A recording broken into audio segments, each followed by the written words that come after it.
নারীদের অধিকার পুরুষের সমান নয়, বেশি। সমান না বেশি? আমার সাথে সাথে বললে হবে না, বুঝতে হবে। আমি একটু বুঝাই। কোনো বাবার ঘরে যদি একটা ছেলে সন্তান জন্ম হয়, এই ছেলেকে লালন পালন করা বাবার দায়িত্ব হয় কতদিন? নাবালক থাকবে যতদিন। ছেলে সাবালক হলে এই ছেলেকে লালন পালনের দায়িত্ব আল্লাহর বিধান মতো বাবার উপর বর্তায় না, তার নিজের উপর বর্তায়। বুঝে থাকলে বলুন তো, ছেলেকে লালন পালন করা বাবার দায়িত্ব কতদিন? নাবালক থাকবে যতদিন। কিন্তু এই বাবার ঘরে যদি একটা মেয়ে সন্তান জন্ম হয়, নাবালক সাবালক প্রশ্ন নাই, যতদিন বিয়ে না হবে ততদিন লালন পালন করা বাবার দায়িত্ব। তাহলে জীবনের শুরুতেই বাবার সম্পদে লালিত পালিত হওয়ার অধিকার ছেলে মেয়ের সমান না মেয়ের অগ্রাধিকার? আল্লাহ দিলেন অগ্রাধিকার, তোমরা চাও সমান অধিকার। ভূতে ধরছে তোমাদের, জিতাইল কে, ঠগাইল কে? কথা বুঝেন আপনারা আমার? আল্লাহ দিয়েছিলেন অগ্রাধিকার, এরা চায় সমান অধিকার। জিতাইল কে, ঠগাইল কে? আল্লাহ জিতাইছিল, এই সমান অধিকারবাদীরা, নারীবাদীরা ঠগাইল। এই পর্যন্তই, কথা শেষ নয়। একটা ছেলে যেমন বয়স্ক হলে তার বিয়ের দরকার, একটা মেয়েও বয়স্ক হলে তার বিয়ের দরকার।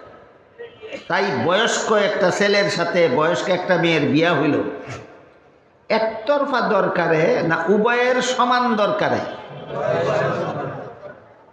যেহেতু উভয়ের সমান দরকারে, উভয়ে বিবাহ বন্ধনে আবদ্ধ হলো। এখানে যদি বিবাহ বন্ধনের বিনিময়ে কোনো ফিস আরোপ করা হয়, তাহলে বিবেক কি বলে? ফিস একতরফা দিবে না উভয় পক্ষে দিতে হবে? কিন্তু আল্লাহ বলেন না, বিবাহ বন্ধনে আবদ্ধ হওয়ার বিনিময়ে শুধু স্বামী তার স্ত্রীকে মোহরানা দিবে, স্ত্রী স্বামীকে 1 টাকাও দিবে না। এটা কি অধিকার? এটা অগ্রাধিকার নয়, এটা একচেটিয়া অধিকার। ইসলাম নারীকে পুরুষের সমান নয়, হয়তো অগ্রাধিকার দেয় আর না হয় একচেটিয়া অধিকার দেয়। মোহর দিয়েই কি দায়িত্ব শেষ? সারা জীবনের খোরাকি স্বামীর পক্ষ থেকে স্ত্রীকেই দিতে হবে। এটা পুরুষের উপর নারীদের একচেটিয়া অধিকার। সারা জীবনের পোশাক স্বামীর পক্ষ থেকে স্ত্রীকেই দিতে হবে, এটা পুরুষের উপর নারীদের একচেটিয়া অধিকার। সারা জীবন বসবাস করার উপযোগী বাড়িঘর একতরফাভাবে স্বামীর পক্ষ থেকে স্ত্রীকেই দিতে হবে, এটা পুরুষের উপর নারীদের একচেটিয়া অধিকার। উদাহরণগুলি বুঝে থাকলে বলুন, যারা সমান অধিকার চায়, দাবি করে, এদের মাথায় কিছু আছে? গোবর ছাড়া এদের মাথায় আর কিছু নেই। এরা বুঝে শুনে বলে না, এরা ইহুদি খ্রিস্টানদের শিক্ষা দেওয়া কতগুলি বুলি তুতার বুলির মতো বলে। এগুলি কোনো মুসলমানের মস্তিষ্ক প্রসূত স্লোগান নয়। নারী পুরুষের সমান অধিকার ইহুদি খ্রিস্টানদের স্লোগান। কাজেই যেহেতু আল্লাহ নারীদেরকে পুরুষদের উপর হয়তো অগ্রাধিকার দিয়েছেন আর না হয় একচেটিয়া অধিকার দিয়েছেন, সেখানে সমান অধিকারের প্রশ্নটাই বাতুলতা। সমান অধিকারের প্রশ্ন তোলাটাই ফালতু। তারপরও এরা এখানে এসে এই বায়না ধরে বসে। একই বাবার সন্তান ছেলেও, একই বাবার সন্তান মেয়েও, ছেলেকে 2 অংশ আর মেয়েকে 1 অংশ দিলে সমান অধিকার থাকে না।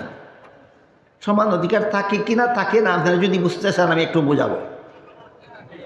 ছেলেকে 2 অংশ দিয়ে মেয়েকে 1 অংশ দিলে সমান অধিকার নয়, মেয়ের অগ্রাধিকারই থাকে।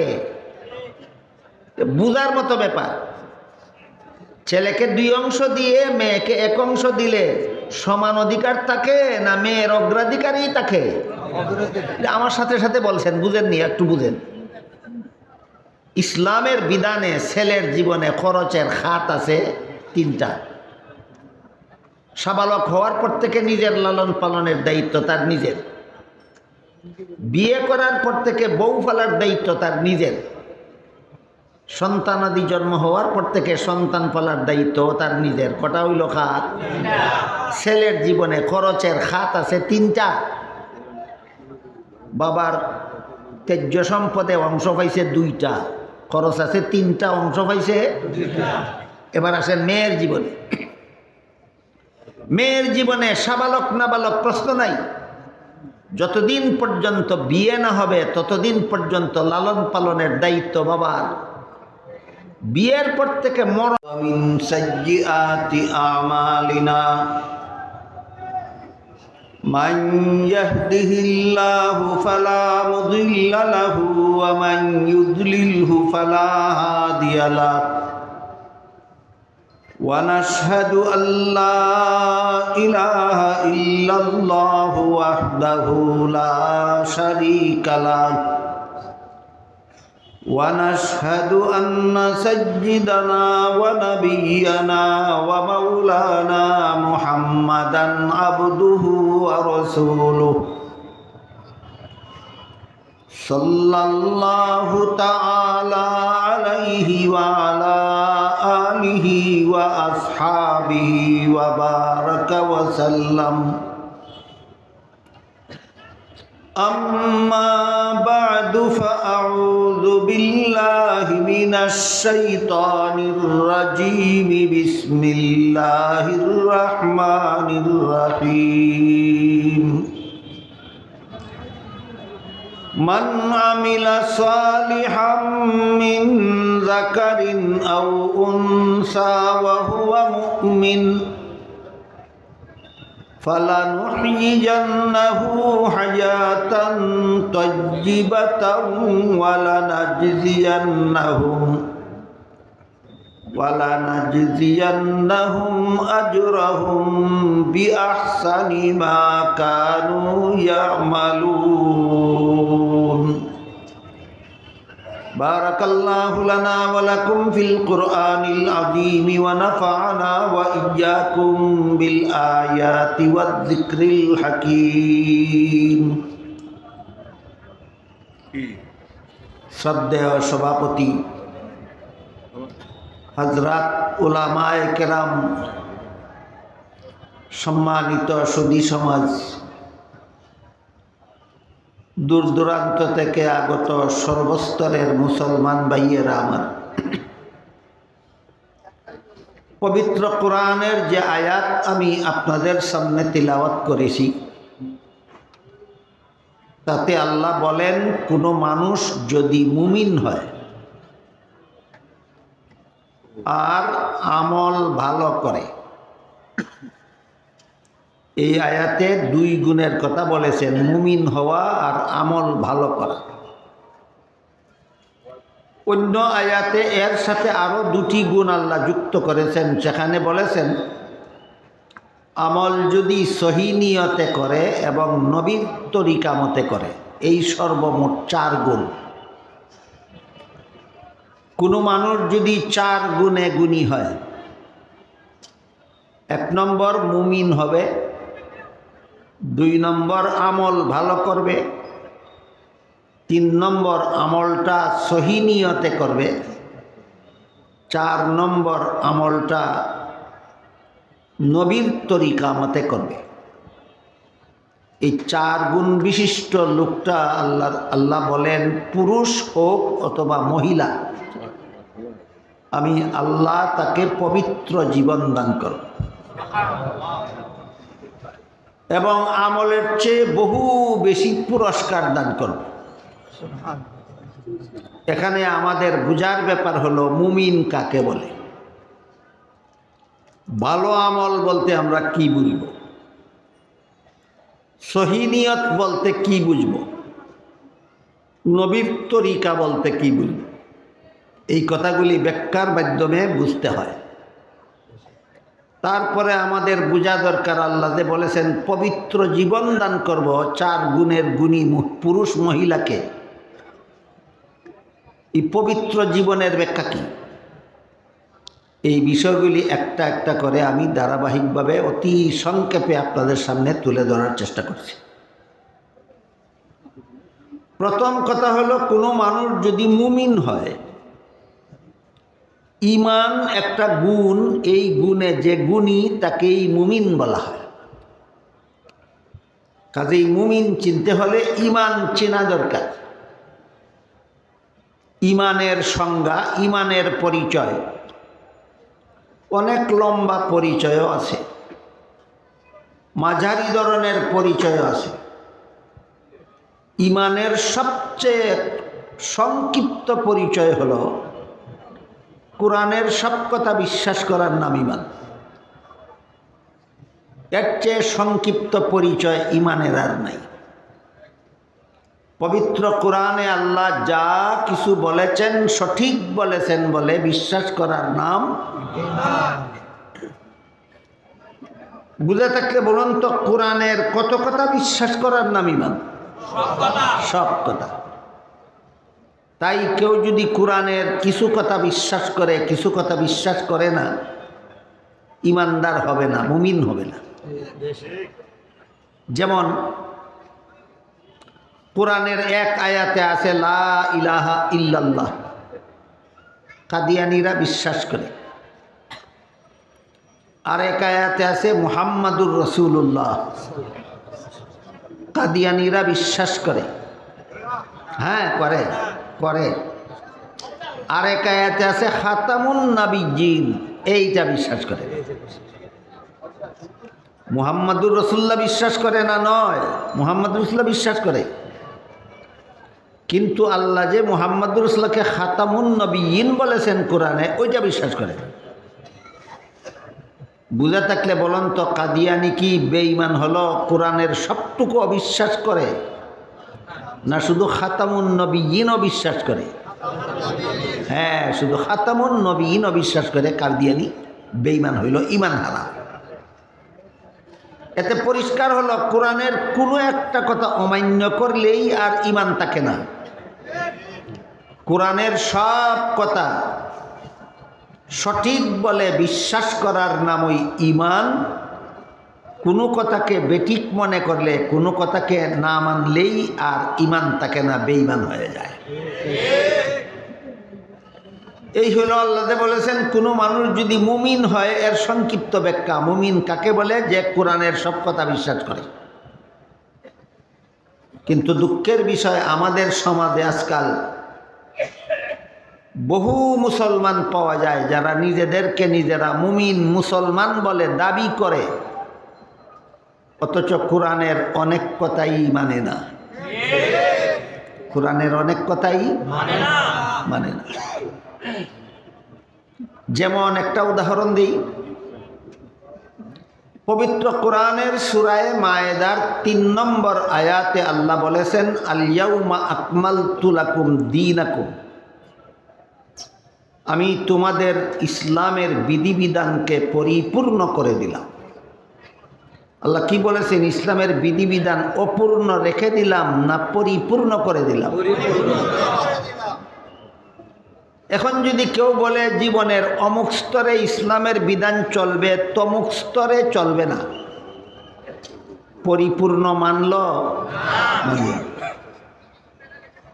তাহলে জীবনের সর্বস্তরের জন্য আল্লাহ ইসলামের বিধিবিধানকে পরিপূর্ণ করে দিয়েছেন। বিশ্বাস করলে ঈমান থাকবে, বিশ্বাস না করলে ঈমান থাকবে না। যদি আপনি বলেন ইসলামের বিধিবিধান ব্যক্তি জীবনে চলবে, পারিবারিক জীবনে চলবে না, পারিবারিক জীবনে চলবে, সামাজিক জীবনে চলবে না, সামাজিক জীবনে চলবে, রাষ্ট্রীয় জীবনে ইসলামের বিধান চলবে না, যদি মনে করেন আপনার ঈমান নাই, ঈমান নাই। ইসলামের বিধিবিধান মানব জীবনের সব সমস্যার সমাধান। মানুষের ব্যক্তি জীবনের সব সমস্যার সমাধান আছে ইসলামের বিধিবিধানে। পারিবারিক জীবনের সব সমস্যার সমাধান আছে ইসলামের বিধিবিধানে। সামাজিক জীবনের সব সমস্যার সমাধান আছে ইসলামের বিধিবিধানে। রাষ্ট্রীয় জীবনের সব সমস্যার সমাধান আছে ইসলামের বিধিবিধানে। রাষ্ট্রীয় জীবনের একটা সমাধানের কথা বলি। আল্লাহ পাক রব্বুল আলামিন পবিত্র কোরআনের এক আয়াতে বলেন কুতিবা আলাইকুমুল কিসাসু ফিল কাতলা, ও অন্যায়ভাবে মানুষ হত্যাকারীকে প্রাণদণ্ড দাও। এই নির্দেশ দিয়েছেন আল্লাহ সরকারের প্রতি, খুনিকে হত্যা করো। আল্লাহ কোরআনে নির্দেশ দিয়েছেন খুনিকে হত্যা করো। নির্দেশটা কার প্রতি? সরকারের প্রতি। আল্লাহর পক্ষ থেকে নির্দেশ কার প্রতি? সরকারের প্রতি। এখন যদি সরকার খুনিকে হত্যা করো আল্লাহর নির্দেশ, এই নির্দেশ যদি পালন করে না, তাহলে এই দেশের খুনাখুনি কিয়ামত পর্যন্ত বন্ধ হবে না। এই কথাটা আরো পরিষ্কারভাবে আল্লাহ অন্য আয়াতে বলে দিয়েছেন, ওয়ালাকুম ফিল কিসাসি হায়াতুন ইয়া উলিল আলবাব। খুনিকে হত্যা করাই হলো একমাত্র খুন খারাপি বন্ধ করার ব্যবস্থা। যেই সমাজে, যেই দেশে খুনিকে হত্যা করা হবে না, সেই দেশের খুন খারাপি কিয়ামত পর্যন্ত কেউ বন্ধ করতে পারবে না। তাহলে ইসলামের এই বিধানটা ব্যক্তি জীবনে পালনীয়, পারিবারিক জীবনে না রাষ্ট্রীয় জীবনে? রাষ্ট্রীয় জীবনে। এখন আপনি যদি বলেন রাষ্ট্রীয় জীবনে ইসলামের বিধান চলবে না, তাহলে আল্লাহ যে বললেন পরিপূর্ণ করে দিলাম, পরিপূর্ণতা মানলেন না অমান্য করলেন? কোরআন অমান্য করলে আর ঈমান থাকে না, মুমিন থাকে না। একটা কথা আছে, আমি আশা করি মুসলমান হিসাবে আপনারা সকলেই জানেন এবং বিশ্বাস করেন যে দৈনিক 5 বেলার নামাজ পড়া ফরজ।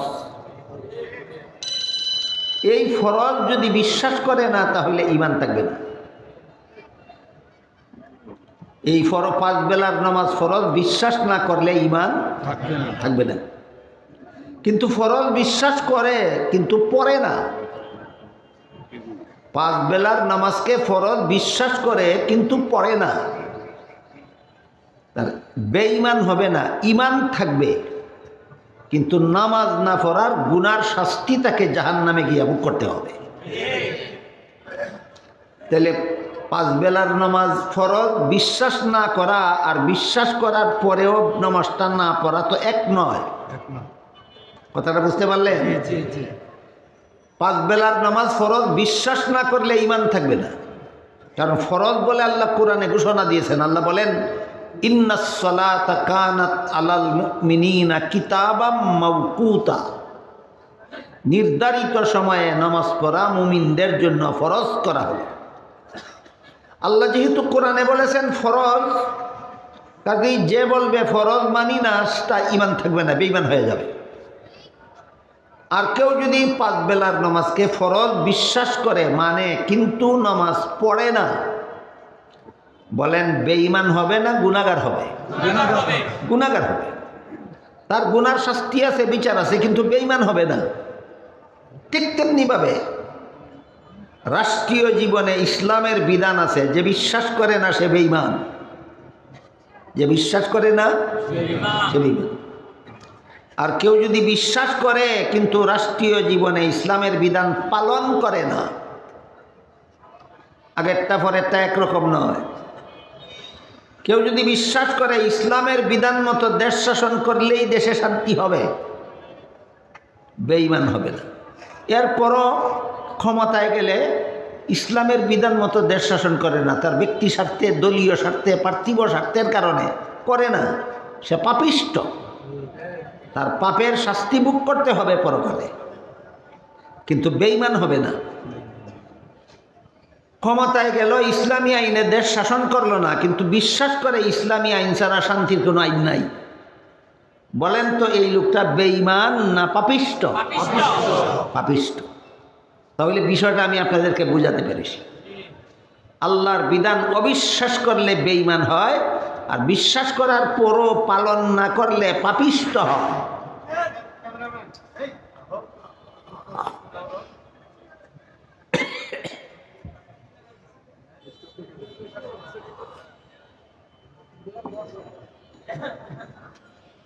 এভাবে কোরআনের যে কোনো কথা কেউ যদি বিশ্বাস করে না, তখন তার ঈমান থাকে না, বেঈমান হয়ে যায়।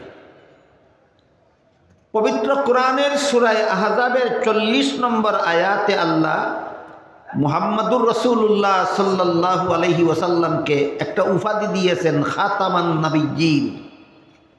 কাদিয়ানীরা মানে না, এই জন্য কাদিয়ানীরা ইমানদার নয়, বেঈমান। সম্পূর্ণ কোরআন অমান্য করে না, একটি মাত্র কথা, এই কথাটা আমাদের সব সময় স্মরণ রাখতে হবে যে কোরআনের একটি মাত্র কথা যদি কেউ অমান্য করে, এর বিরুদ্ধে বিদ্রোহ করে, এর বিপরীত মতবাদ পোষণ করে, তখন সে আর মুমিন থাকে না, মুসলমান থাকে না, সে বেঈমান কাফের হয়ে যায়। এই হইল আল্লাহ যে বললেন কোনো মানুষ যদি মুমিন হয়, এই হইল মুমিন কিভাবে হয় আর কিভাবে কাফির হয়, এর বিবরণ। কোরআনের সব কথাকে সঠিক বলে বিশ্বাস করলে মুমিন হয়, কোরআনের কোনো কথাকে বেঠিক মনে করলেই কাফির হয়। কোরআনের কোনো কথাকে বেঠিক মনে করলেই কাফির হয়। বুঝলেন ভালো করে? তাইলে আমি এবার একটা উদাহরণ দিই। কোরআনের সূরা নিসা এর 11 নম্বর আয়াতে আল্লাহ বলেছেন ওয়ালিজ জাকারি মিসলু হাজ্জিল উনসায়াইন। এর অর্থ হলো পিতামাতা মারা গেলে পিতামাতার তেজ্য সম্পদে ছেলে পাবে 2 অংশ, মেয়ে পাবে 1 অংশ। এটা আল্লাহর বিধান। কোরআনের কোন সূরার কত নম্বর আয়াতে বলেছেন? সূরা নিসা 11 নম্বর আয়াত। ছেলে পাবে 2 অংশ, মেয়ে পাবে 1 অংশ। এই কথাটা কি আজকে আপনারা নতুন শুনেছেন? এই অপারেটরের এই স্ট্যান্ডের গন্ডগোলের কারণে আমার সামনে যারা বসা এদেরকে আমি দেখতে পারি না। এটা আমার চোখের সামনে ফিট করিয়া দিয়ে গেছে। আমি যদি বেটা লামাইয়া দে, এখন লামবে না, লামবে না, তুই ভাড়া দিয়ে আসছ করে, বিনা পয়সায় ভাড়া দিছস। এটার কারণে আমি মানুষ দেখি না। এরা কইয়া তো কোনো লাভ নাই। আমার সামনে যারা বসা আছেন তাদেরকে আমি দেখি, এইটার কারণে দেখি না। এটা আমার চোখের সামনে দেওয়া গেছে। এটা মুখের সামনে দেওয়ার জন্য বানাইছে, চোখের সামনে দেওয়ার জন্য বানাইছে না।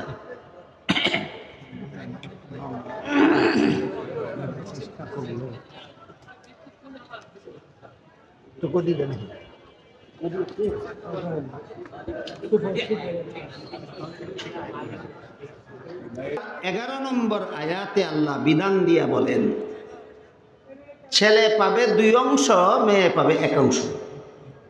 এই বিধানটা কি আজকে নতুন শুনেছেন আপনারা, না আরো শুনেছেন? এখন যদি কেউ বলে যেহেতু আমরা নারী পুরুষের সমান অধিকার চাই, তাই মেয়েকে যা দেব ছেলেকে তাই দেব, মেয়েকে 1 অংশ দিয়া ছেলেকে 2 অংশ দিলে নারী পুরুষের সমান অধিকার থাকে না, এমন কথা বলে কি কেউ? কতজন? অশিক্ষিত না বড় বড় শিক্ষিত পণ্ডিত? এই কথাটা যত বড় জ্ঞান পাপী শিক্ষিত পণ্ডিতেরা বলে, সূরা নিসার 11 নম্বর আয়াত মানে কোরআন না মানলেই ইমানদার হয় না বেঈমান? তার খবরও নাই সে যে বেঈমান, সে যে বেঈমান তার খবরও নাই। শুধু শুধু সমান অধিকারের কুযুক্তি। কিসের কুযুক্তি? শুধু শুধু সমান অধিকারের কুযুক্তি। এরা জানে না আল্লাহ মহিলাকে পুরুষের সমান নয় অগ্রাধিকার দিয়েছে। আল্লাহর বিধানে নারীদের অধিকার পুরুষের সমান নয়, বেশি। সমান না বেশি? আমার সাথে সাথে বললে হবে না, বুঝতে হবে। আমি একটু বুঝাই। কোনো বাবার ঘরে যদি একটা ছেলে সন্তান জন্ম হয়, এই ছেলেকে লালন পালন করা বাবার দায়িত্ব হয় কতদিন? নাবালক থাকবে যতদিন। ছেলে সাবালক হলে এই ছেলেকে লালন পালনের দায়িত্ব আল্লাহর বিধান মতো বাবার উপর বর্তায় না, তার নিজের উপর বর্তায়। বুঝে থাকলে বলুন তো, ছেলেকে লালন পালন করা বাবার দায়িত্ব কতদিন? নাবালক থাকবে যতদিন। কিন্তু এই বাবার ঘরে যদি একটা মেয়ে সন্তান জন্ম হয়, নাবালক সাবালক প্রশ্ন নাই, যতদিন বিয়ে না হবে ততদিন লালন পালন করা বাবার দায়িত্ব। তাহলে জীবনের শুরুতেই বাবার সম্পদে লালিত পালিত হওয়ার অধিকার ছেলে মেয়ের সমান না মেয়ের অগ্রাধিকার? আল্লাহ দিলেন অগ্রাধিকার, তোমরা চাও সমান অধিকার। বুঝতে ধরছে তোমাদের? জিতাই লোকে ঠগাই লোকে? কথা বুঝেন আপনারা? আমার আল্লাহ দিয়েছিলেন অগ্রাধিকার, এরা চায় সমান অধিকার। জিতাই লোকে ঠগাই লোকে? আল্লাহ দিতেইছিল, এই সমান অধিকারবাদীরা নারীবাদীরা ঠগাইল। এই পর্যন্তই, কথা শেষ নয়। একটা ছেলে যেমন বয়স্ক হলে তার বিয়ের দরকার, একটা মেয়েও বয়স্ক হলে তার বিয়ের দরকার। তাই বয়স্ক একটা ছেলের সাথে বয়স্ক একটা মেয়ের বিয়া হইল একতরফা দরকারে না উভয়ের সমান দরকারে? যেহেতু উভয়ের সমান দরকারে, উভয়ে বিবাহ বন্ধনে আবদ্ধ হলো। এখানে যদি বিবাহ বন্ধনের বিনিময়ে কোনো ফিস আরোপ করা হয়, তাহলে বিবেক কি বলে? ফিস একতরফা দিবে না উভয় পক্ষে দিতে হবে? কিন্তু আল্লাহ বলেন না, বিবাহ বন্ধনে আবদ্ধ হওয়ার বিনিময়ে শুধু স্বামী তার স্ত্রীকে মোহরানা দিবে, স্ত্রী স্বামীকে 1 টাকাও দিবে না। এটা কি অধিকার? এটা অগ্রাধিকার নয়, এটা একচেটিয়া অধিকার। ইসলাম নারীকে পুরুষের সমান নয়, হয়তো অগ্রাধিকার দেয় আর না হয় একচেটিয়া অধিকার দেয়। মোহর দিয়েই কি দায়িত্ব শেষ? সারা জীবনের খোরাকি স্বামীর পক্ষ থেকে স্ত্রীকেই দিতে হবে। এটা পুরুষের উপর নারীদের একচেটিয়া অধিকার। সারা জীবনের পোশাক স্বামীর পক্ষ থেকে স্ত্রীকেই দিতে হবে, এটা পুরুষের উপর নারীদের একচেটিয়া অধিকার। সারা জীবন বসবাস করার উপযোগী বাড়িঘর একতরফাভাবে স্বামীর পক্ষ থেকে স্ত্রীকেই দিতে হবে, এটা পুরুষের উপর নারীদের একচেটিয়া অধিকার।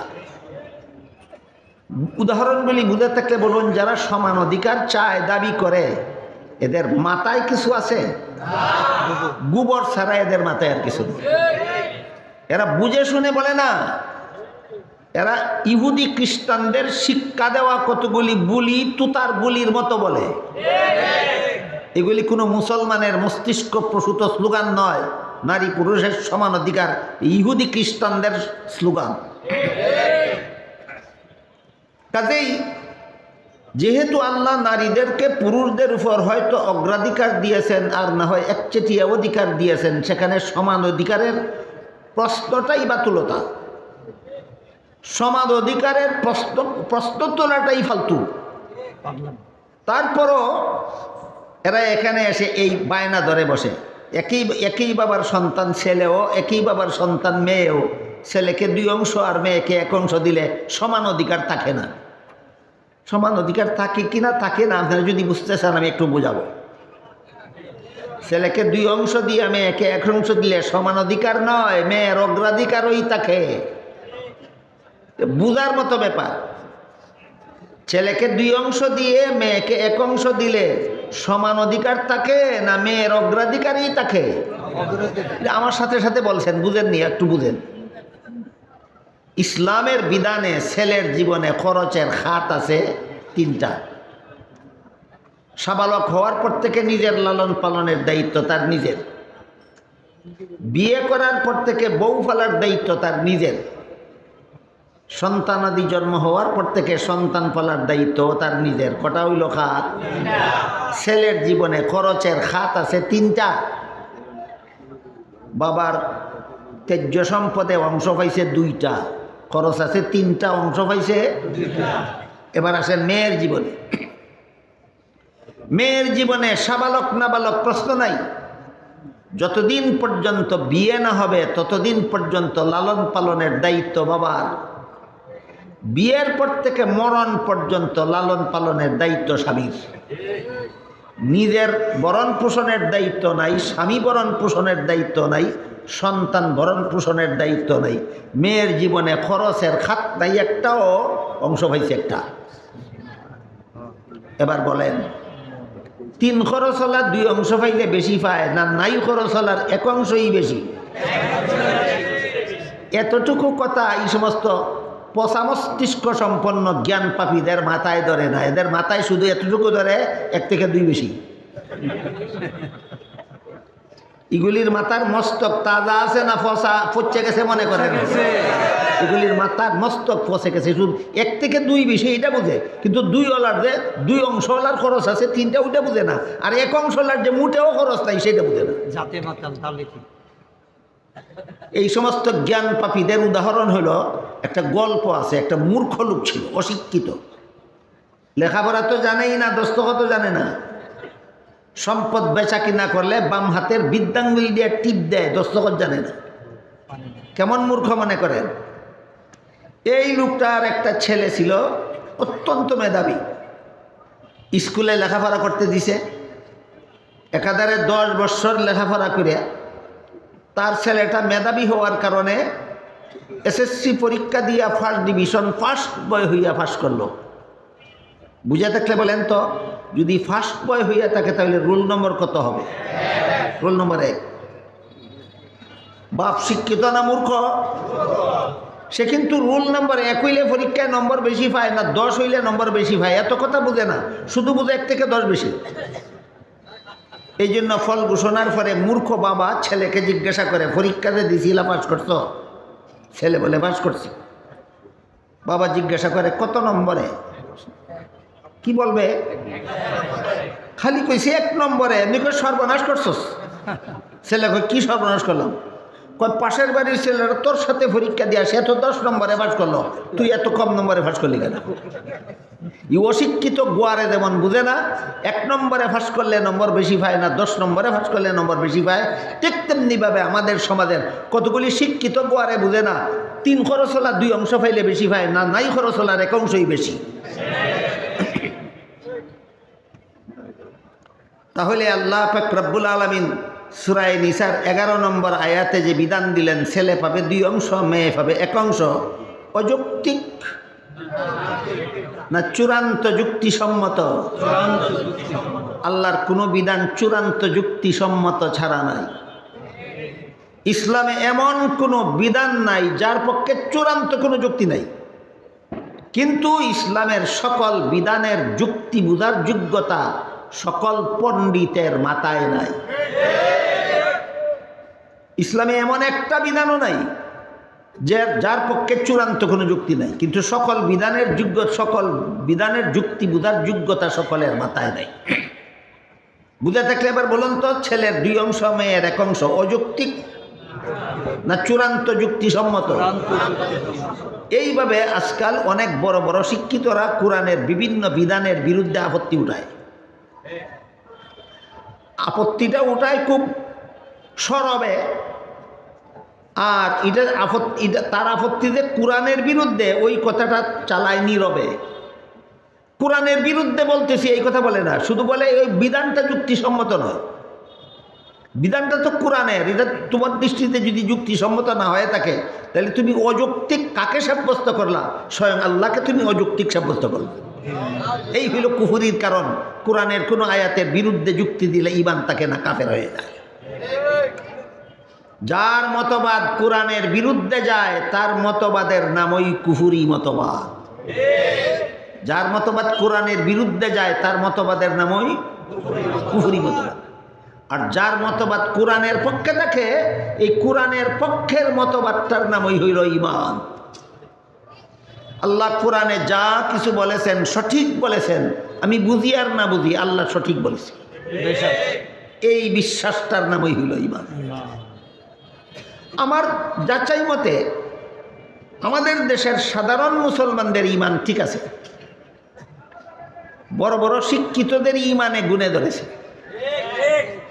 সাধারণ মুসলমানের ঈমান ঠিক আছে কিভাবে? এরা বলে আমরা যুক্তি বুঝি না, তর্ক বুঝি না, জ্ঞান বুঝি না, বিজ্ঞান বুঝি না, দর্শন বুঝি না, আমরা একটা কথা বুঝি, আল্লাহ যা বলেছে ঠিকই বলেছে। বহু যাচাই করে আমি পাইছি সাধারণ মুসলমানের এই হইল চিন্তা চেতনা।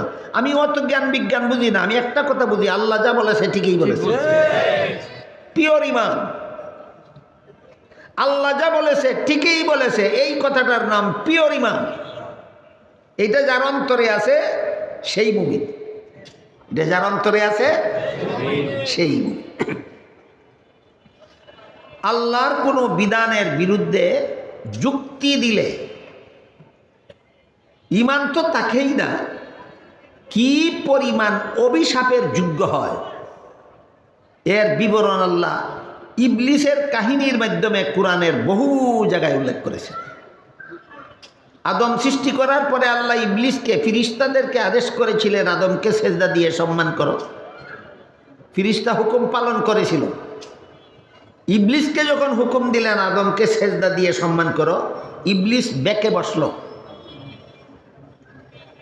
বলল খালাক্তানি মিন নারিন ওয়া খালাক্তাহু মিন তিন। মর্ম হলো, আদম সৃষ্টি করেছ মাটির দ্বারা যার মধ্যে অন্ধকার থাকে, ইবলিস সৃষ্টি করেছ আগুনের দ্বারা যার মধ্যে আলো থাকে। অন্ধকারের চেয়ে আলো ভালো, কাজেই মাটির তৈরি আদমের চেয়ে আগুনের তৈরি ইবলিস শ্রেষ্ঠ। শ্রেষ্ঠ হয়ে নিকৃষ্টকে সম্মান করার বিধান যুক্তিসম্মত নয়। বুঝে থাকলে বলেন তো, আল্লাহর বিধানের বিরুদ্ধে সর্বপ্রথম যুক্তি দিয়েছিল কে? এই যুক্তির পুরস্কার পাইছিল 4টা। পুরস্কার না তিরস্কার আপনারা স্থির করবেন, আমি বলি। আল্লাহর বিধানের বিরুদ্ধে সর্বপ্রথম যুক্তি দিয়েছিল ইবলিস শয়তান। কি কি পুরস্কার পেয়েছিল আবার শুনেন। ওই ঘটনার আগে ইবলিস 80,000 বছর আল্লাহর ইবাদত করেছিল। কতদিন? 80,000 বছর। 80,000 বছর ইবাদত করার পরে আল্লাহ ইবলিসকে সমস্ত পৃথিবীর রাজত্ব দান করেছিলেন। কোন দেশের রাজত্ব? সমস্ত পৃথিবীর। জান্নাতে বসবাস করার ফ্যাসিলিটি দিয়েছিলেন। জান্নাতে বসবাস করত আর পৃথিবীর রাজত্ব করত।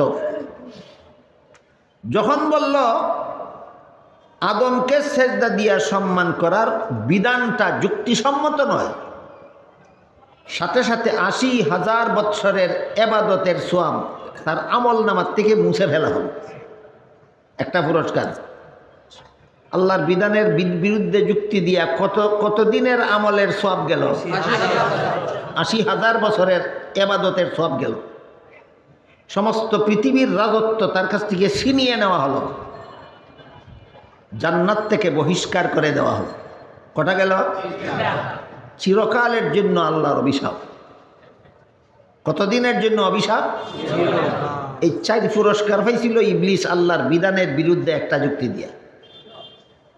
আর আমাদের সমাজের বড় বড় পণ্ডিতেরা কোরআনের কতগুলি আয়াতের বিরুদ্ধে কত যুক্তি দিয়া চলতে আন্দোলন করতেছে, হিসাব নিকাশ নাই। এই জন্য সকল আগে বুঝতে হবে ঈমান কাকে বলে। আল্লাহ বললেন, কোনো মানুষ যদি মুমিন হয়, ঈমানটা থাকলে তো মুমিন, না থাকলে কিসের মুমিন? এই জন্য বলেছি, লম্বা কথা বললে অনেক সময় মনে থাকে না। শর্টকাটে, খুব শর্টকাটে আমি বলেছি, কোরআনে আল্লাহ যা কিছু বলেছেন সবগুলিকে সঠিক বলেছেন বলে বিশ্বাস করার নাম ঈমান। খুব লম্বা পরিচয়, ঈমানের পরিচয়টা খুব লম্বা হইল, একেবারে শর্টকাট। কোরআনে আল্লাহ যত কথা বলেছেন সঠিক বলেছেন, বিশ্বাস করার নাম ঈমান।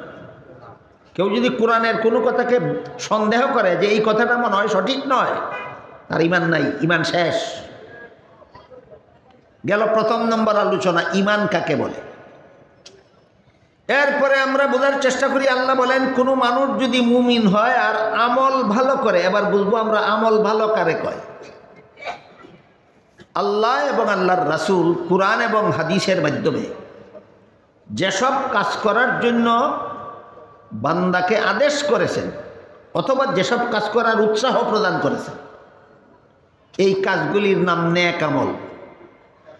এই কাজগুলির নাম ভালো আমল, নেক আমল। যেমন আল্লাহ 5 বেলা নামাজ পড়ার আদেশ করেছেন, এটা একটা নেক আমল। রমজান মাসে রোজা রাখার আদেশ করেছেন, এটা একটা নেক আমল। রমজান মাসের রাতের বেলায় তারাবিহের নামাজ পড়ার জন্য আল্লাহ কোরআনে আদেশ করেননি, কিন্তু রাসূল করিম সাল্লাল্লাহু আলাইহি ওয়াসাল্লাম হাদিস শরীফে উৎসাহ প্রদান করেছেন। সুতরাং তারাবির নামাজ একটা নেক আমল। এক কথায় আল্লাহ এবং আল্লাহর রাসূলের পক্ষ থেকে যেসব কাজের আদেশ করা হয় সেইগুলিও নেক আমল, আর যেসব কাজের উৎসাহ প্রদান করা হয় সেইগুলিও এই দুই প্রকার নেকামল। মুমিন ইমান ঠিক রাখার পরে যারা ইমানদার, যাদের ইমান ঠিক আছে, যারা বিভিন্ন আল্লাহর বিধানের বিরুদ্ধে আপত্তি উত্থাপন করে, যারা নিজেদের ইমানটাকে ধ্বংস করেনি, তাদের নেক আমলের মূল্য কত আল্লাহ পাক রব্বুল আলামিন বলেন, ওয়া'আদাল্লাহুল্লাযীনা আমানু মিনকুম ওয়া আমিলুস সালিহাত লা ইস্তাখলিফান্নাহুম ফিল আরদি কামাস্তাখলাফাল্লাযীনা মিন ক্বাবলিহিম ওয়া লা ইউমাক্কিনান্না লাহুম দীনাহুমুল্লাযী ইরতাদা লাহুম ওয়া লা ইউবাদদিলান্নাহুম মিন বাদি খাউফিহিম আমনা। এই আয়াতে আল্লাহ বলেন, হে মুমিন মুসলমানেরা, তোমাদের যাদের ঈমান ঠিক আছে, তোমরা যদি আমলটা ভালো করো, ঈমান ঠিক থাকার পরে আমলটা যদি ভালো করো, তাহলে দুনিয়াতেই তোমাদেরকে 3টা পুরস্কার দেবে। ইমানদারের আমল ভালো হইলে দুনিয়াতে দিবেন কত পুরস্কার? 3 পুরস্কার। মরণকালে দিবেন একটা মহা পুরস্কার। কবর জগতে আছে অনেক পুরস্কার, পরকালের পুরস্কার হবে জান্নাত। এতগুলি পুরস্কারের বিবরণ দিয়ে আমি শেষ করতে পারবো না, শুধু দুনিয়ার 3 পুরস্কারের কথা শুনুন। আল্লাহ বলেন, হে মুমিন মুসলমানেরা, তোমরা যদি আমলটা ভালো করো, তাইলে দুনিয়াতেই তোমাদেরকে 3 পুরস্কার দেব। 1 নম্বর, লা ইস্তাখলিফান্নাহুম ফিল আরদি কামাস্তাখলাফাল্লাযীনা মিন ক্বাবলিহিম। পৃথিবীর শাসন ক্ষমতা তোমাদের হাতে দেবে। সারাটা বিশ্ব মুসলমান শাসন করবে যদি মুসলমান সুদকুর, ঘুষকুর, মদকুর, গাঁজাখুর, দুর্নীতিবাজ, জালিয়াতিকারী, অপকর্মে লিপ্ত না হয়, যদি মুসলমান চোর না হয়, মুসলমান ডাকাত না হয়, মুসলমান খুনি না হয়, মুসলমান সন্ত্রাসী না হয়, মুসলমান জিনাকার না হয়, মুসলমান জবরদখলকারী না হয়, মুসলমান যদি ছিনতাইকারী না হয়, মুসলমান যদি সুদকুর না হয়, মুসলমান যদি ঘুষকুর না হয়, মুসলমান যদি মদকুর না হয়, মুসলমান যদি গাঞ্জাকুর না হয়, মুসলমান যদি দুর্নীতিবাজ না হয়, মুসলমান যদি জালিয়াতিকারী না হয়, আল্লাহ বলেন সমস্ত পৃথিবীর শাসন ক্ষমতা মুসলমানদের হাতে তুলে দেবে।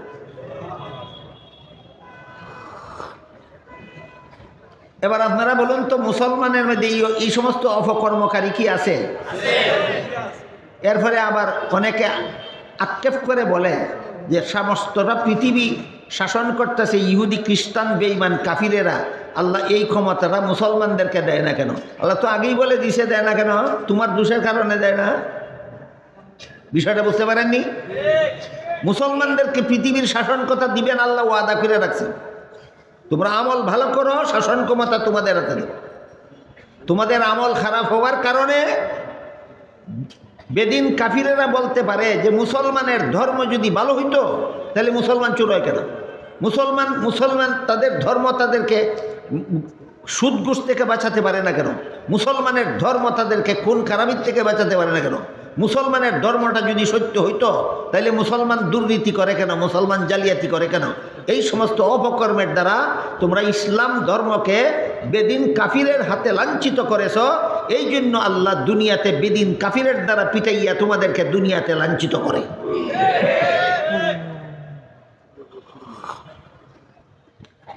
মুসলমানের বদ আমলের কারণে বেদিন কাফিরের কাছে ইসলামের লাঞ্ছনা হয়। এর শাস্তি স্বরূপ আল্লাহ দুনিয়াতে বেদিন কাফির দ্বারা মুসলমান পিটাইয়া মুসলমানদেরকে লাঞ্ছিত করে। আমি কি বুঝাতে পারলাম আমাদের কোন পাপের শাস্তি আমরা ভোগ করতেছি?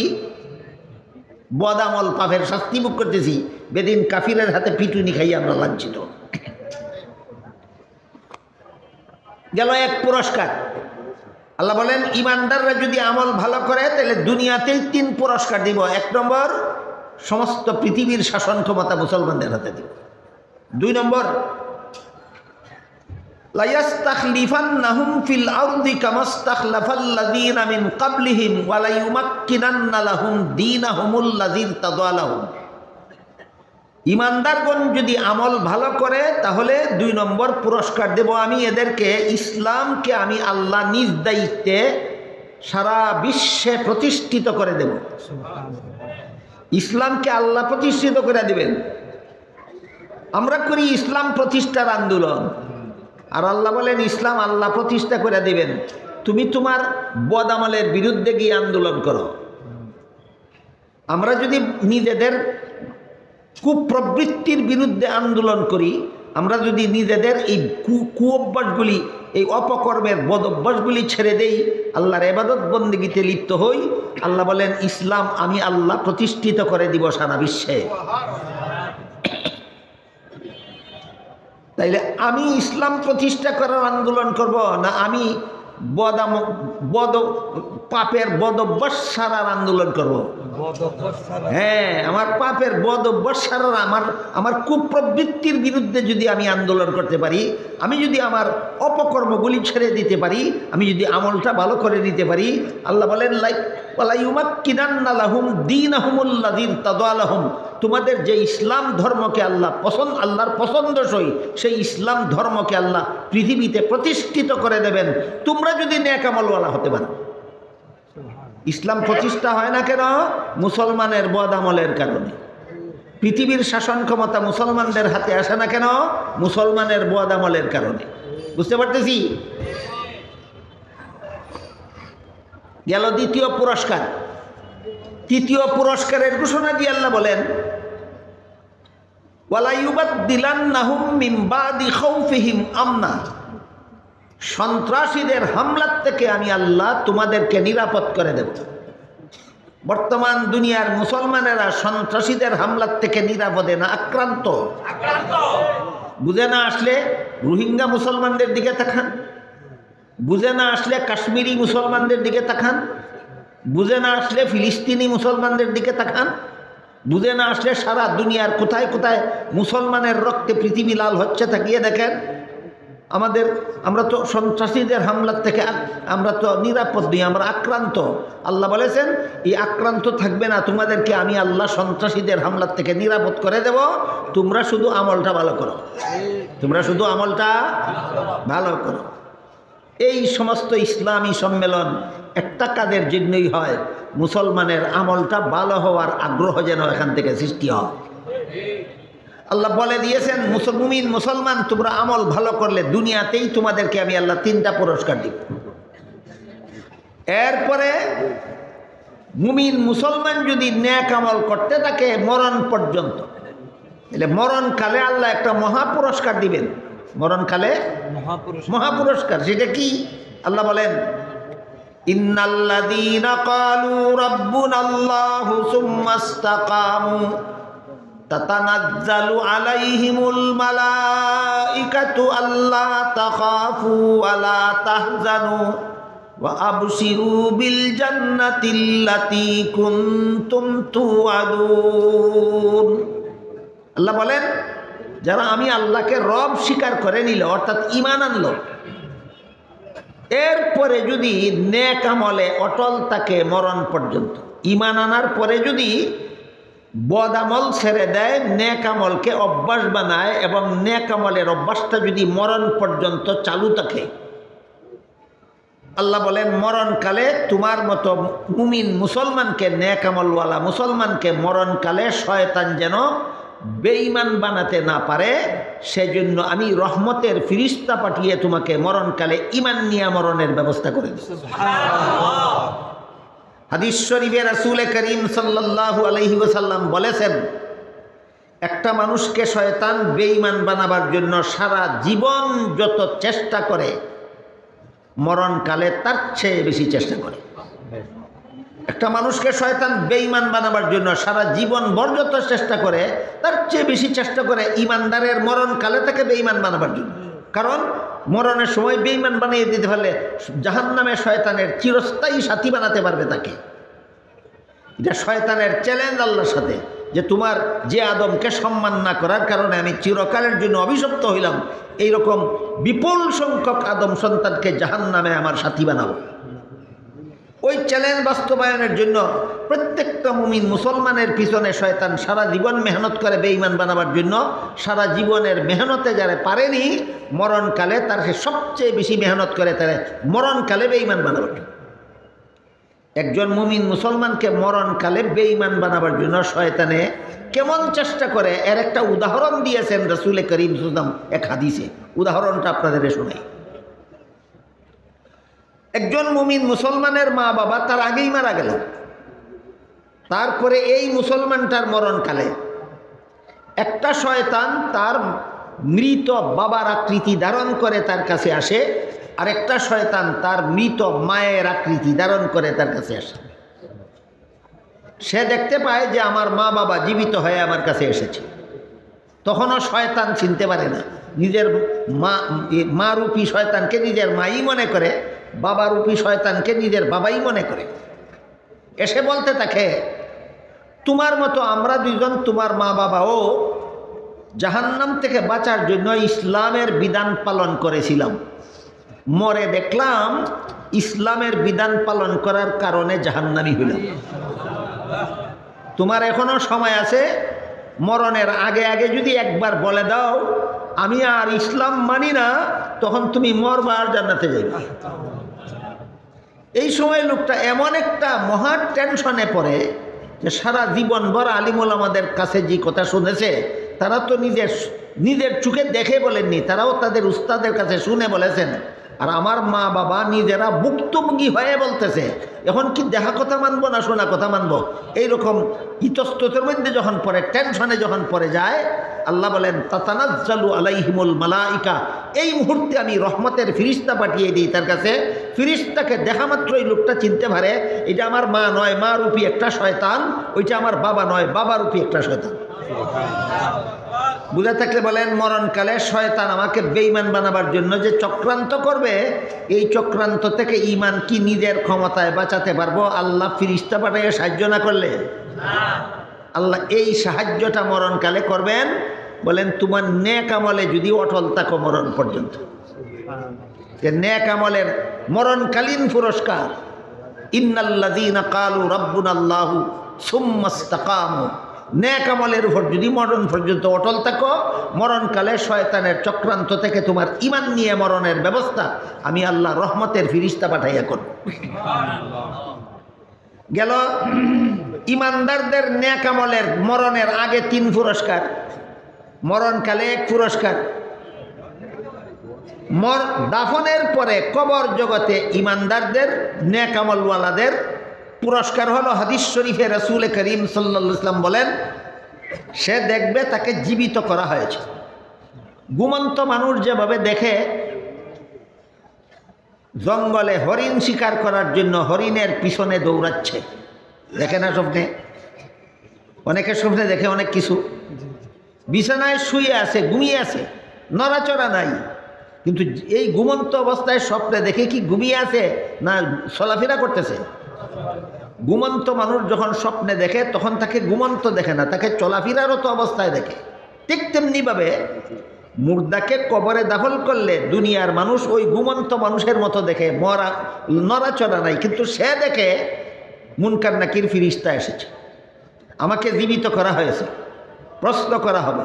প্রশ্নের জবাব দিতে পারলে আল্লাহর পক্ষ থেকে ফিরিস্তাদেরকে হুকুম করা হবে, তার কবর জগৎটা সম্প্রসারিত করে দাও, তার কবরের জগতে জান্নাতের বিছানা বিছাইয়ে দাও, তার গায়ে জান্নাতের পোশাক পরিয়ে দাও, এবং তার কবরের জগতের সাথে জান্নাতের দরজা করে দাও, যেন কিয়ামত পর্যন্ত এখানে শুয়ে শুয়ে জান্নাতের সুখ শান্তি করতে থাকে। ঈমানদারগণের নেক আমল করতে করতে মরলে মরণের পরে কবরের জগতের এই পুরস্কার। কবর থেকে উঠে হাসরের মাঠে দাঁড়াবার সময় দাঁড়ানো অবস্থায় এর পুরস্কার। সেই সময়ের পুরস্কার হলো, হাদিস শরীফে রাসূল করিম সাল্লাল্লাহু আলাইহি ওয়াসাল্লাম বলেন, সমস্ত মানুষ কবর থেকে জীবিত হয়ে হাসরের মাঠে দাঁড়াবে উলঙ্গ অবস্থায়। আর আকাশের যে সূর্য, এই সূর্যের মধ্যে যে পরিমাণ তাপ আছে তার চেয়ে 70 গুণ তাপ বর্ধিত করে দিয়ে আকাশের সূর্যকে হাসরের মাঠে দাঁড়ানো মানুষের মাথার হাত উপরে রাখা হবে।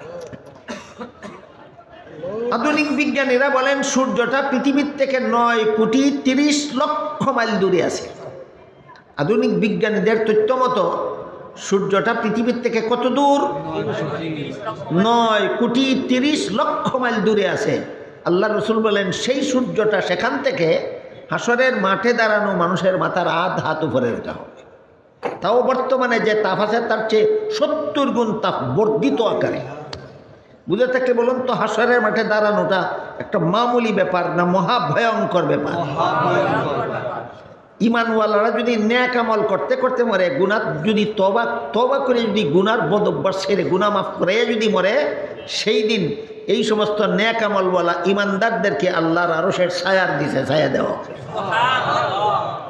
আপনারা কি চান কবরে আপনাদের জান্নাতের সুখ শান্তি উপভোগের ব্যবস্থা হোক? আপনারা কি চান হাসরের মাঠে আপনাদের আল্লাহর আরশের ছায়ার নিচে ছায়া থাকুক? তাহলে বদ আমল ছেড়ে কি করতে হবে? নেক আমল করতে হবে। গুনার অভ্যাসগুলি ছেড়ে দিতে হবে, সওয়াবের কাজগুলি অভ্যাসে পরিণত করতে হবে। এই হলো ইমানদারগণ।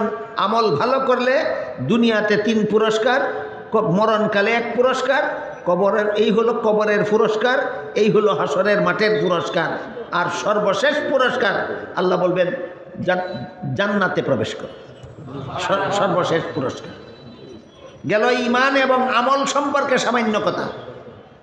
এবার সহিনিয়তের মর্ম হলো, আমি যত নেক আমল করি সবগুলি একমাত্র আল্লাহকে খুশি করার জন্য করি। কোনো মানুষকে দেখাবার জন্য নয়, কোনো মানুষকে খুশি করার জন্য নয়। আমার নামাজ রোজা ইবাদত বন্দেগী দেখে যদি কোনো মানুষ খুশি হয়, এতেও আমার কোনো লাভ নাই।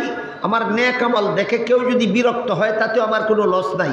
কারণ মানুষকে দেখাবার জন্য আমি করি না, করি একমাত্র আল্লাহকে খুশি করার জন্য। এই নিয়তটার নাম সহিনিয়ত। সহিনিয়ত ভালো করে বুঝে আসবে যারা চিল্লা দিয়েছেন, তারা এই 6 দফার একটা দফাই আছে সহিনিয়ত। এই সহিনিয়তের মর্মই হলো, আমি ইবাদত নামাজ রোজা ইবাদত বন্দেগী কোনো বান্দাকে খুশি করার জন্য করি না, কাউকে দেখাবার জন্য করি না, একমাত্র আল্লাহকে সন্তুষ্ট করার জন্য করি। এই নিয়তটার নাম হইল সহিনিয়ত। আল্লাহ বলেন, কোনো মানুষ যদি মুমিন হয় আর আমল ভালো করে আর আমলটা সহিনিয়তে করে, 4 নম্বর গুণ হইল আমলটা যদি নবীর তরিকা মতে করে। নবীর তরিকা বলতে প্রত্যেকটা আমলের এক একটা আমলের এক একটা সিস্টেম আছে, পদ্ধতি আছে। এই পদ্ধতিগুলি নবী শিক্ষা দিয়ে গেছে। যেমন ধরেন 5 বেলার নামাজের জমাতের জন্য আযান একামতের পদ্ধতি নবী শিক্ষা দিয়েছেন কিনা? 5 বেলার নামাজ জমাতের সাথে পড়ার জন্য আযান একামতের পদ্ধতি নবী শিক্ষা দিয়েছেন। নবীর শিক্ষা দেওয়া পদ্ধতিকেই নবীর তরিকা বলা হয়। জুমার নামাজের জমাতের জন্য আযান একামতের পদ্ধতি নবী শিক্ষা দিয়ে গেছেন। এবার বলেন তো, ঈদের নামাজের জমাতের জন্য আযান একামতের পদ্ধতি কি নবী শিক্ষা দিয়েছেন? ঈদের নামাজের জমাতের জন্য আযান হয়, একামত হয়, কেন? নবীর তরিকায় নাই। যেটা নবীর তরিকায় আছে সেটা আমি করব, যেটা নবীর তরিকায় নাই সেটা আমি করব না। তাহলে ওই 4র্থ গুণ আমার মধ্যে অর্জিত হবে। এই জন্য এক নামাজের এক নিয়ম নবীর শিক্ষা দেওয়া, যে কোনো মানুষের মন গড়া নয়। 5 বেলার নামাজের জন্য আযান একামতের পদ্ধতি নবী শিক্ষা দিয়েছেন। জুম্মার নামাজের জমাতের জন্য আযান একামতের পদ্ধতি নবী শিক্ষা দিয়েছেন। কিন্তু ঈদের নামাজের জমাতের জন্য আযান একামতের পদ্ধতি নবী শিক্ষা দেননি। আমার কথা বুঝে থাকলে বলতে পারবেন, 5 বেলার নামাজের জমাতের জন্য আযান একামত দেন, ঈদের জমাতে আযান একামত দেন না কেন? নবীর তরিকায় নাই। দেন না কেন? নবীর তরিকায় নাই। আবার দেখুন জানাজার নামাজ, সেখানে জমাত আছে কিন্তু আযানও নাই, একামতও নাই, কোরআন তেলাওয়াত নাই, রুকুও নাই, সেজদাও নাই। রুকুও নাই, সেজদাও নাই। কেন? সব নামাজে রুকু সেজদা করেন, জানাজার নামাজে রুকু সেজদা করেন না কেন? একটাই কারণ, নবীর তরিকায় নাই। একটাই কারণ, নবীর তরিকায় নাই। নবীর তরিকায় নাই এমন কাজ যদি কেউ সওয়াবের কাজ মনে করে, এমন মন গড়া কাজের নাম ওই বেদাত। এমন মন গড়া কাজের নাম বেদাত। হাদিস শরীফে রাসূল করিম সাল্লাল্লাহু আলাইহি ওয়াসাল্লাম বলেন, ইয়্যাকুম ওয়া মুহদাসাতিল উমুর ফাইন্না কুল্লা মুহদাসাতিন বিদআতুন ওয়া কুল্লা বিদআতিন দালালা ওয়া কুল্লা দালালাতিন ফিন্নার, আও কামা ক্বালা আলাইহিস সালাতু ওয়াস সালাম। অর্থাৎ হে মুমিন মুসলমানেরা, তোমরা মন গড়া পদ্ধতিতে সওয়াবের কাজ করবা না। করলেই বেদাত হবে, আর বেদাত করলেই জান্নাতের পথ হারাবে, জান্নাতের পথ হারালেই জাহান্নামে যেতে হবে। কত গুণ হইল? 4 গুণ। 1 নম্বর মুমিন হওয়া, 2 নম্বর নেক আমল করা, 3 নম্বর সহি নিয়তে করা, 4 নম্বর নবীর তরিকা মতে করা। কটা হইল? 4টা। ইমান, আমল, সহি নিয়ত, নবীর তরিকা। ইমান, আমল, সহি নিয়ত, নবীর তরিকা। এই 4 গুণ বিশিষ্ট লোকটা আল্লাহ বলেন পুরুষ হোক অথবা নারী হোক, আমি আল্লাহ তাকে পবিত্র জীবন দান করব। এবার আর যদি 2-4 মিনিট ধৈর্যের সাথে বসে শুনবেন বলেন, তাহলে পবিত্র জীবনের ব্যাখ্যাটা বলে দেই। আল্লাহ বলেন 4 গুণ বিশিষ্ট লোকটা পুরুষ হোক অথবা নারী হোক, আমি আল্লাহ তাকে পবিত্র জীবন দান করব। এই পবিত্র জীবনের 2 ব্যাখ্যা, একটা হলো পরকালে আখেরাতে পবিত্র জীবন, আর একটা হলো দুনিয়াতে পবিত্র জীবন। বুঝে থাকলে বলুন, আল্লাহ বলেছেন 4 গুণ বিশিষ্ট নারী পুরুষকে আল্লাহ পবিত্র জীবন দান করবেন। এই পবিত্র জীবনের ব্যাখ্যা কটা? 2টা, একটা হলো আখেরাতে, একটা হলো দুনিয়াতে। আখেরাতের পবিত্র জীবনের সহজ ব্যাখ্যা জান্নাতি জীবন। আখেরাতের জান্নাতি জীবনের নাম পবিত্র জীবন। আখেরাতের কোন জীবনের নাম পবিত্র জীবন? জান্নাতি জীবনের নাম আখেরাতে পবিত্র জীবন। সারমর্ম হইল এই 4 গুণে গুণী নারী পুরুষকে আমি জান্নাত দান করব, যেটা আখেরাতের ব্যাপার। আরেকটা আছে দুনিয়াতে পবিত্র জীবন। 4 গুণে গুণী নারী পুরুষকে আল্লাহ দুনিয়াতে যে পবিত্র জীবন দান করবেন, সেই পবিত্র জীবনের ব্যাখ্যা হলো যার ইমান ঠিক আছে, আমল ভালো, যার নিয়ত সহি, যে নবীর তরিকা মতে আমল করে, এই 4 গুণে গুণান্বিত পুরুষ হোক নারী হোক, এই 4 গুণে গুণী কোনো নারী পুরুষ যদি কোনো বিপদগ্রস্ত হয়, কোনো রোগে আক্রান্ত হয়, অভাবগ্রস্ত হয়, যত বড় অভাবগ্রস্ত হোক না কেন, যত বড় রোগে আক্রান্ত হোক না কেন, যত বড় বিপদগ্রস্ত হোক না কেন, আমি এই 4 গুণে গুণী নারী পুরুষকে মরণ পর্যন্ত দুনিয়ার জীবনে কোনোদিন তার অন্তরটাকে আমি হতাশ করব না, সান্ত্বনায় ভরপুর থাকবে। বিপদে পড়লেই যারা ঘাবড়াইয়া যায়, হতাশ হয়ে যায়, বোঝা গেল এদের 4 গুণের অভাব আছে। 4 গুণের যাদের অভাব নাই, এরা বিপদে পড়লে হতাশ হয় না। 4 গুণের গুণে যারা গুণী, যারা তারা কোনো রকমের রোগে আক্রান্ত, যত বড় জটিল রোগে আক্রান্ত হোক ঘাবড়িয়ে যায় না, যত বড় অভাবগ্রস্ত হোক কোনোদিন ঘাবড়ায় না। কারা? 4 গুণের গুণী যারা। কেন ঘাবড়ায় না? আল্লাহ কোন সান্ত্বনার দ্বারা এদের অন্তরকে ভরপুর করে রাখবেন, এর একটা উদাহরণ শুনুন। হাদিস শরীফে রাসূল করিম সাল্লাল্লাহু আলাইহি ওয়াসাল্লাম বলেন, কোনো ইমানদার মুমিন মুসলমানের পায়ে যদি একটা কাটা ফুটে, কাটা ফুটা বুঝেন? বড়ই গাছ আছে না, বড়ই গাছ, বড়ই গাছের ডালে কাটা থাকে না, অনেক সময় কাটাগুলি ভেঙ্গে ভেঙ্গে গাছের নিচে পড়ে। এই জন্য কোনো সময় কেউ যদি জুতা ছাড়া খালি পায়ে বড়ই গাছের নিচ দিয়ে যায়, অনেক সময় তার পায়ে ওই বড়ইয়ের পরে যাওয়া কাটা পায়ে ফুটে। এরকম আল্লাহ রসুল বলেন, কোনো মুমিন বান্দার পায়ে যদি একটা কাটা ফুটে, এই কাটা ফুটার কারণে তার যত সামান্য কষ্ট হয়, বলেন তো লাঠি দিয়া মাথায় আঘাত করে মাথা ভেঙ্গে ফেলার মতো কষ্ট না, সামান্য সুইয়ের কুচার মতো, পিপিলিকার কামড়ের মতো, ছোট্ট একটা পিপিলিকা কামড় দিলে যে পরিমাণ কষ্ট হয়, একটা বড়ইয়ের কাটা পায়ে ফুটে এই পরিমাণ কষ্ট হয়। এই যত সামান্য কষ্ট হয় তার এই পায়ের কাটা ফুটার কারণে, এই কষ্টটার বিনিময়েও আল্লাহ হয়তো তার কোনো না কোনো গুনাহ মাফ করেন, আর না হয় তার মর্যাদা বাড়িয়ে দেন। এবার বলেন, একটা কাটা ফুটার কষ্টের বিনিময়ে যদি আল্লাহ আমার গুনাহ মাফ করে দেন, আমার মর্যাদা বাড়িয়ে দেন, তাহলে আমি জটিল রোগে আক্রান্ত হইলাম, কত বড় কষ্ট, আমি জীবন বড় অভাবী জীবন যাপন করছি, কত বড় কষ্ট, আমি মারাত্মক রকমের বিপদগ্রস্ত হলে কত বড় কষ্ট, এই বিপদগুলি, কষ্টগুলি, অভাবগুলি আল্লাহ ইচ্ছা করে ইমানদার মুমিন বান্দাদের দিয়া থাকেন, যেন পরকালের শাস্তি তোমার এখানেই হালকা হয়ে যায়। এই কথাটা যারা বুঝে, এই কথাটা যাদের অন্তরে বদ্ধমূল থাকে, এরা বিপদে পড়লেও কোনোদিন ঘাবড়ায় না, অভাবগ্রস্ত হলেও ঘাবড়ায় না, এরা কোনোদিন রোগাক্রান্ত হলেও ঘাবড়ায় না। এটা হইল দুনিয়ার পবিত্র জীবন। এই জিনিসটা বুঝাবার বিষয় নয়, বুঝার বিষয়।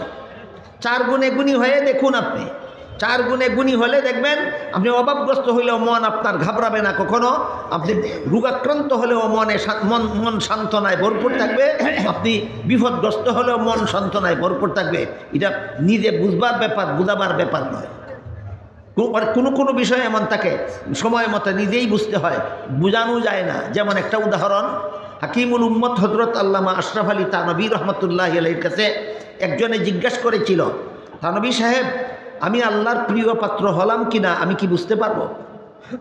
থানভী রহমতুল্লাহ আলী বলেন, এটা বুঝাবার ব্যাপার নয়, বুঝার ব্যাপার। তুমি যেদিন প্রিয় পাত্র হইবা সেদিন তুমি বুঝবা, এর আগ পর্যন্ত তোমাকে বোঝানো যাবে না আল্লাহর প্রিয় পাত্র কীভাবে হয়। কথাটা বোঝাতে গিয়ে থানভী একটা উদাহরণ দিয়েছেন চমৎকার। সেটা হইল 5 বৎসরের একটা নাবালক ছেলে, তারে যদি আপনি 5 ঘন্টা লেকচার দিয়ে বোঝান সাবালক কাকে বলে, বুঝবে কিছু? কিন্তু যেদিন সাবালক হবে নিজে নিজেই বুঝবে। তাহলে বলুন তো, সাবালক ব্যাপারটা বুঝাবার ব্যাপার না নিজে নিজে বুঝার ব্যাপার? যেমনভাবে নাবালককে বোঝানো যায় না সাবালক কাকে কয়, যেদিন সাবালক হয় নিজেই বুঝে, ঠিক তেমনিভাবে 4 গুণের গুণী ছাড়া আর কাউকে বোঝানো যায় না দুনিয়ার পবিত্র জীবন কাকে বলে। যেদিন 4 গুণে গুণী হবে সেদিন